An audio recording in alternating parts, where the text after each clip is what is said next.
Timnas Indonesia mengukir sejarah baru bagi sepak bola Indonesia pada Piala Asia U23 tahun 2024. Garuda Muda berhasil melangkah ke semifinal setelah menyingkirkan Korea Selatan dengan skor 11-10 lewat drama adu penalti pada 26 April 2024. Kemenangan Indonesia atas skuad Tegak Warriors ini membuka peluang emas bagi Indonesia untuk lolos ke Olimpiade Paris tahun 2024.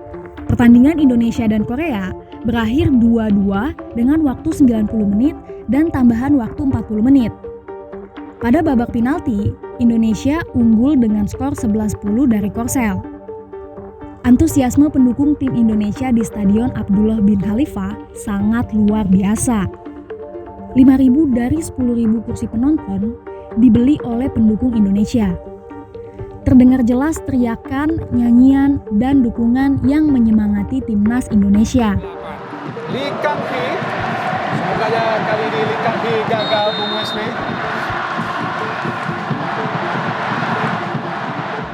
Pertandingan Indonesia lawan Korsel ini sangat menegangkan dan dramatis.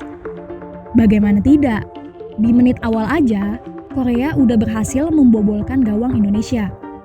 Namun syukurnya dibatalkan oleh wasit karena offside.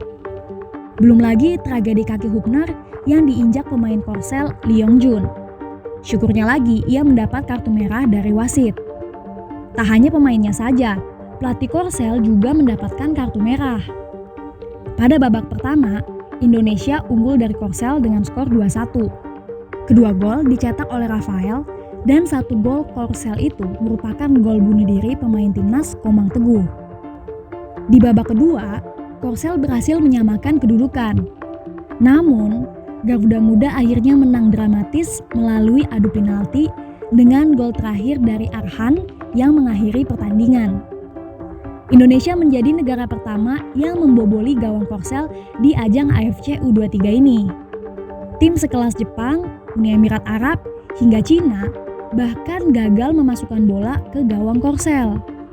Kemenangan Indonesia ini mematahkan rekor Korsel yang 9 kali berturut-turut lolos ke Olimpiade.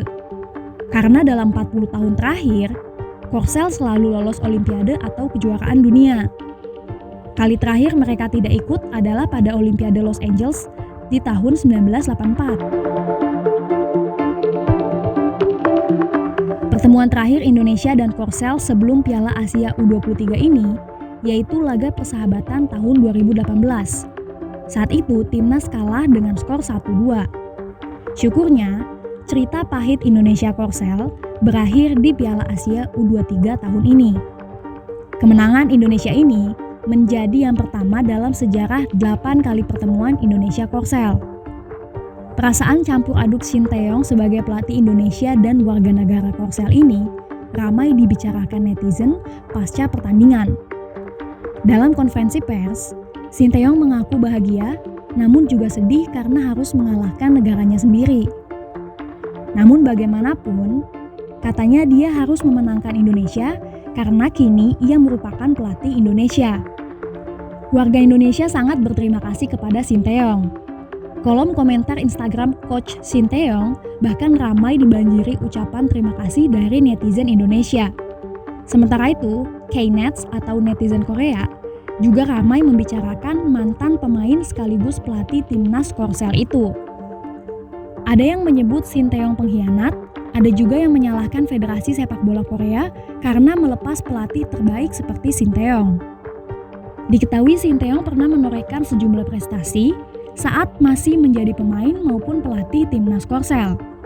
Bahkan, Shin Tae-yong berkali-kali mengalahkan Indonesia. Namun kini ia membalikan keadaan dengan memenangkan Indonesia.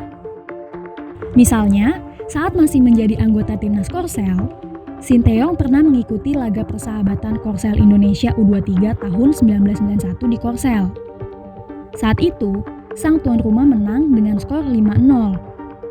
Lalu, pada Piala Asia tahun 1996 di Uni Emirat Arab, Shin Tae-yong menjadi pemain senior. Dan timnya, Korsel, berhasil mengalahkan Indonesia dengan skor 4-2. Selanjutnya prestasinya saat menjadi pelatih Korsel, pada tahun 2015, Sinteyong berhasil membuat Korsel mengalahkan timnas Indonesia dalam kualifikasi Piala Asia U23. Sinteyong juga pernah membawa timnas Korsel menang 2-0 atas timnas Jerman di babak grup Piala Dunia 2018. Namun, saat itu timnas Korsel akhirnya gagal lolos dari babak grup Piala Dunia 2018. Hal ini membuat warga Korsel kecewa. Sinteyong dan anak-anak asuhnya bahkan sempat dilempari telur ketika tiba di Bandara Incheon oleh warga Korea. Dia sempat diremehkan oleh warga negaranya sendiri. Kemudian setahun pasca kejadian itu, Sinteyong menjadi pelatih Indonesia. Sinteyong berhasil menjadi arsitek di balik kebangkitan sepak bola Indonesia. Atas torehan prestasinya, kontrak Sinteyong untuk melatih timnas Indonesia diperpanjang hingga 2027 oleh PSSI.